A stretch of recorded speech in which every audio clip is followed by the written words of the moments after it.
कर्मण्येवाधिकारस्ते मा फलेषु कदाचन मा कर्म फल हेतुर्भूः माते संगोस्त्वा कर्मणि। किंतु निष्काम कर्म कैसे संभव है वासुदेव? फल का ज्ञान ही तो कर्म करवाता है, और यदि दृष्टि फल से ही हट जाए तो कोई कर्म करेगा ही क्यों? कोई कर्म इसलिए करेगा पार्थ कि कर्म के बिना तो जीवन संभव ही नहीं।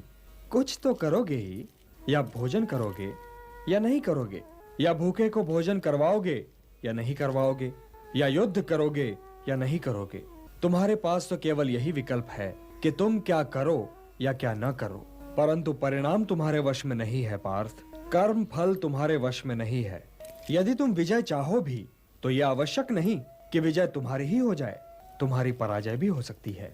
किंतु यदि तुम विजय से मोहित नहीं होगे तो पराजय से भी नहीं घबराओगे।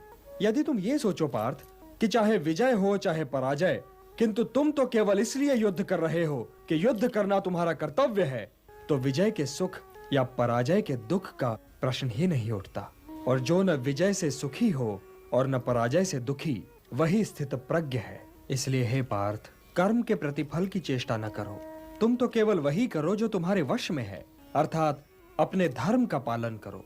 यही कर्मयोग है पार्थ, यही कर्मयोग है। इस रहस्य को समझो पार्थ कि तुम्हारे पास तो केवल करने या ना करने का विकल्प है, किंतु कर्म के अंत पर मनुष्य के अधिकारों की सीमा समाप्त हो जाती है। कर्म का परिणाम मनुष्य के वश में नहीं है।